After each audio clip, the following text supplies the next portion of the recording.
I've been getting this question tons lately. Everybody's like, Grim, what happened to the family vlogs? Well, I want to answer that question because a lot happened to the family vlogs.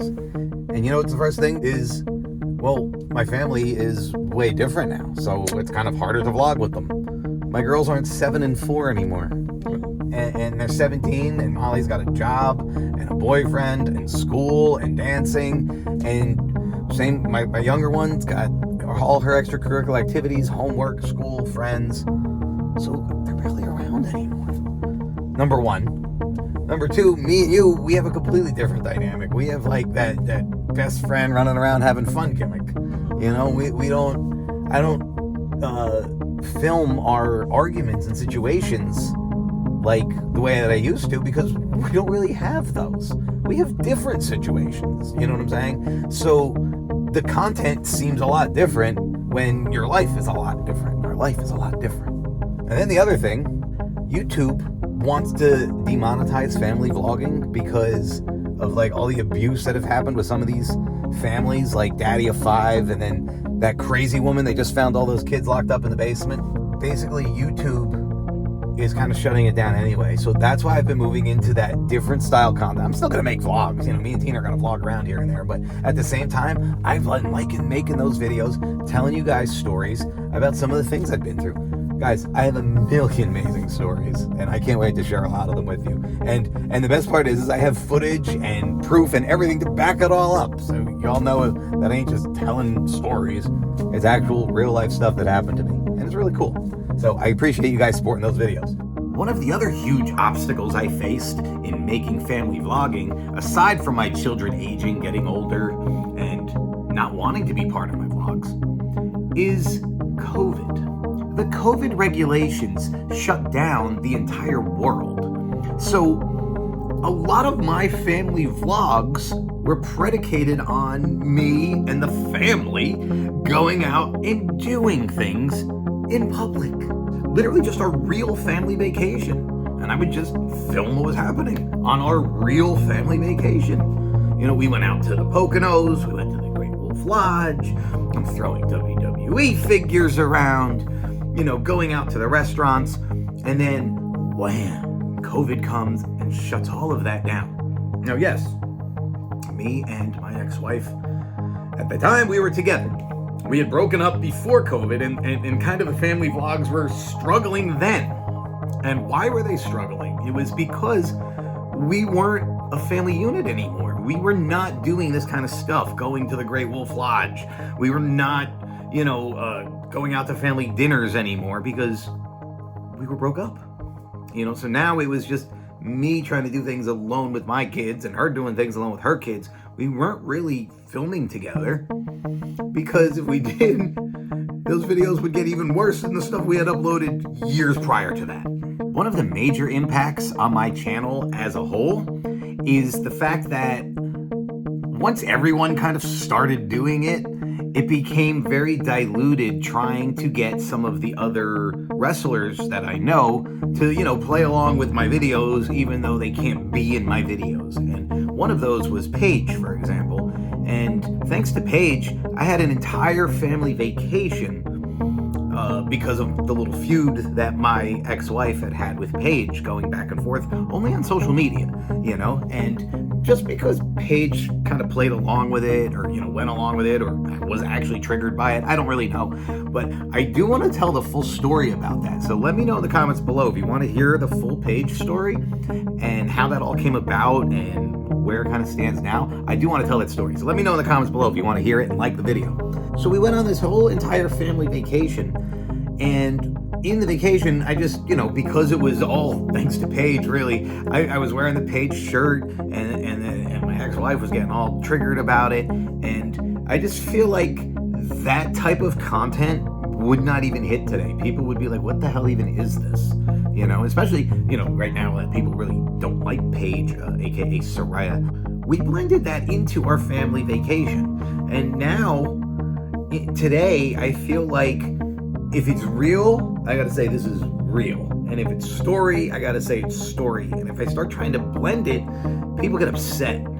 They don't just be like, wow, this is cool, I don't know if it's real or not, or wow, it's definitely real, but it seems a little over the top, because that's how I always made my videos. I blended real family vacation with over-the-top story parts, and you never knew which parts were real or not, so it always felt very real, because a lot of it was.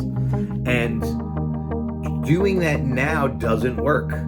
I have to say, okay, this is real, or I have to say, we all know pro wrestling is pro wrestling, but if I'm gonna come on here and make a vlog and it's like a serious situation and then people are like, no, this wasn't real, like, authenticity is what's people want to see, I feel like, in 2023 and even going forward into 2024. Let me know. Like, that's why I feel like these videos of me sitting here talking and telling my stories of, back when my kids were little and we used to make family vlogs, why these videos are hitting so much more than my vlogging stories of us running around telling jokes and having fun.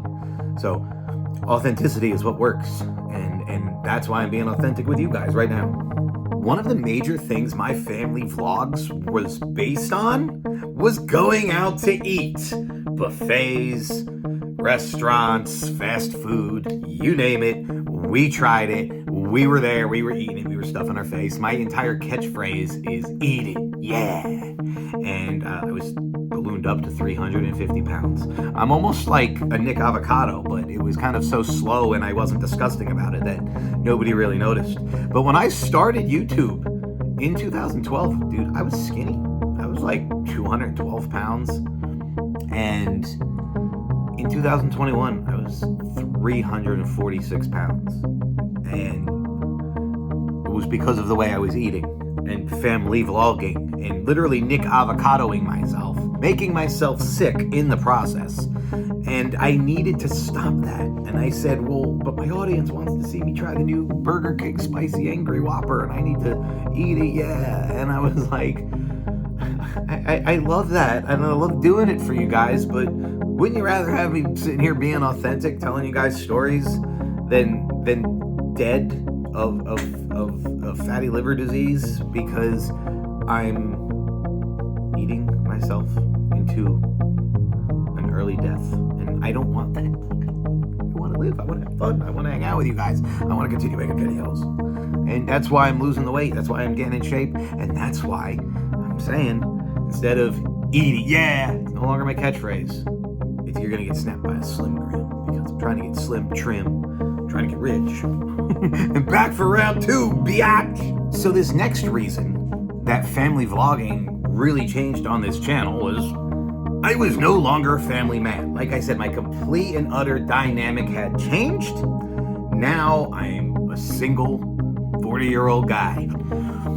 As now a 40-year-old man 5 years ago, splitting up from his wife, 350 pounds, but a YouTube success.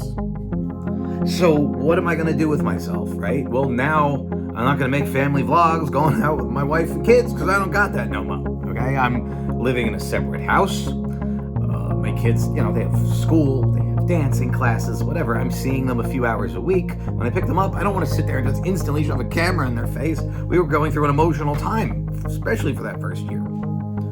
So I was not going to sit there and try to shove camera in their face, even though we did try to vlog here and there because I was like, this is my job. And the family vlogs went from 5, 6, 7 days a week to 1 every other week. Like, and it's like, yeah, well, what the cap, Graham? And that's why I'm sitting here right now being authentic with you. And then also the other consequence of that is now I'm single and I'm very much an affectionate, loving dude. And I like to have a partner to love and squeeze and cuddle and hold. So I cannot not have a partner and just go, okay, I'm gonna just be single Grim and just go wrestle and like I was like, no, I need a partner now. I like having my best friend by my side, and I hadn't had that. I had a wife that was my enemy, so that's what I was looking for. And I said, at some point, am I gonna tone myself down? Because Grim was wild, but Grim was also toxic. So Grim's healing his toxicities, but at the same time, I'm not going to tone down my craziness because I want a girl who's going to accept my craziness. You know what I'm saying? And then I started dating girls whose kids watched me. You know what I'm saying? And they're like, oh, my son's a huge fan. And I'm like, hey, you're hot. What's your number? dating these girls, but they were not a match for me at all. Their kid was the fan. And I'm like, no. I want a girl who's a fan of me. And that was a struggle. Okay, first of all, I have 5 or 6 years of content on YouTube that the first thing I'm gonna say, oh, well, what's your job? Oh, I make YouTube videos. Oh, well, let me go look at them. Are you serious? Like, I would look at me and go, oh my God. You know, especially with all the videos of me and my ex-wife and our marital problems. Like, here you are, you're getting, you know, somebody's gonna be like, ooh, I don't want that. I don't want that guy, but I'm different now. And thank God for Tina, because not only does she match my grimminess, she's girl grim, I swear to you, but not only does she match my energy, not only is she fun and eccentric like myself, so we match in that, but she didn't judge me by the videos, she didn't judge me by grim, she didn't judge me by my ex-marriage, because she also had similar previous situations that she did not want to be judged for. So she understood that. Where so many other people that I had met before her said, holy crap, I don't want to date this grim guy, he's nuts. So Tina overlooked that, and I really appreciate that. That's why she's my best buddy. And my wife, because that's what we have now. Instead of being married just to a pretty person who's your partner, I'm actually married to my best friend, and that's huge.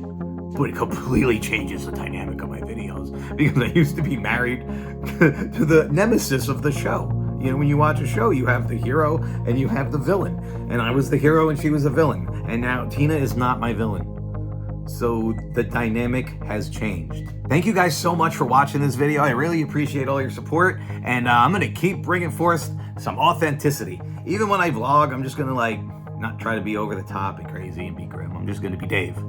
We'll just change the channel to the Dave Vlogs or the Dave Chronicles or the Adventures of Dave and Tina. Ooh, I like that. Because I like when Tina does adventures with me. Anyway, guys, thanks so much for watching the video. Please like the video, leave a comment, subscribe for more, tap the bell, turn on the notifiers. I think the next video that I want to do is talking about the Paige story. But you got to let me know in the comments below if that's what you want to see. And if you're not down with that, you're going to get snapped by a Slim Grim.